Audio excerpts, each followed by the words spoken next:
వరంగల్ జిల్లా ప్రధాన వార్తలను పరిశీలించినట్లయితే గంజాయిని అక్రమంగా తరలిస్తున్న ఇద్దరు వ్యక్తులను వరంగల్ నార్కోటిక్ పోలీసులు అదుపులోకి తీసుకున్నారు. వారి దగ్గర నుంచి 73 లక్షల విలువ చేసే 143 కిలోల గంజాయిని స్వాధీనం చేసుకున్నారు. ఆంధ్రప్రదేశ్ నుంచి నిజామాబాద్కు తరలిస్తున్నట్టుగా తెలిసింది.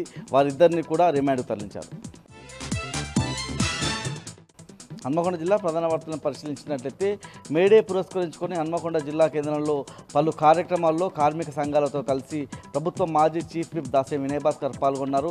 లష్కర్ బజార్లో నిర్వహించినటువంటి హమాలీలు అదేవిధంగా ప్లంబర్ల ఆధ్వర్యంలో నిర్వహించిన కార్యక్రమంలో పాల్గొని జెండాను ఆవిష్కరించారు. ఆ తర్వాత కాజీపేటలో ఆటో కార్మికుల ఆధ్వర్యంలో నిర్వహించిన అన్నదాన కార్యక్రమంలో కూడా పాల్గొన్నారు. ప్రధానంగా అనేక మంది కార్మిక నాయకుల పోరాట ఫలితంగా వాళ్ళ త్యాగాల ఫలితంగా కొన్ని హక్కులు సిద్ధించాయని, ఆ హక్కుల కోసం పోరాడుతూనే న్యాయపరంగా దక్కాల్సిన హక్కుల కోసం పోరాడాల్సిన బాధ్యత అందరిపైన ఉందని చెప్పి ఈ సందర్భంగా దాసే వినయ్ భాస్కర్ పిలుపునిచ్చారు.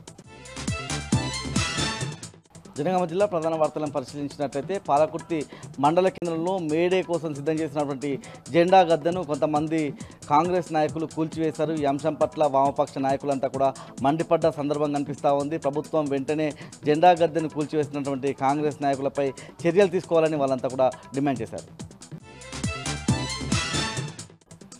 జయశంకర్ భూపాలపల్లి జిల్లా ప్రధాన వార్తలను పరిశీలించినట్లయితే నిన్న రాత్రి కురిసిన అకాల వర్షాలు జయశంకర్ భూపాలపల్లి జిల్లాలో బీభత్సం సృష్టించిన సందర్భం కనిపిస్తూ ఉంది. ఒకవైపు చెట్లన్నీ కూడా రోడ్లపైన నేలకూలాయి, మరోవైపు విద్యుత్ స్తంభాలు కూడా నేలకూలిన సందర్భాలు కనిపిస్తూ ఉన్నాయి.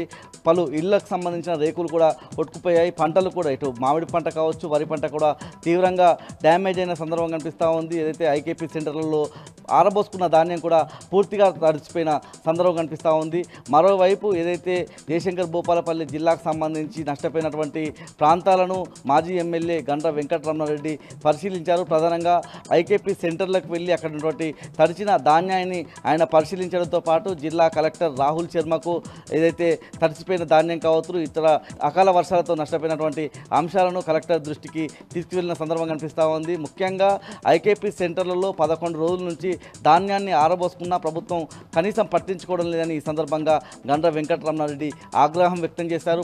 ప్రధానంగా ఐకేపీ సెంటర్లు కావచ్చు, పిఎస్సిఎస్ కేంద్రాల్లో కనీస వసతులు లేవని ఈ సందర్భంగా గండ్ర వెంకటరమణారెడ్డి ప్రభుత్వంపై ఆగ్రహం వ్యక్తం చేశారు.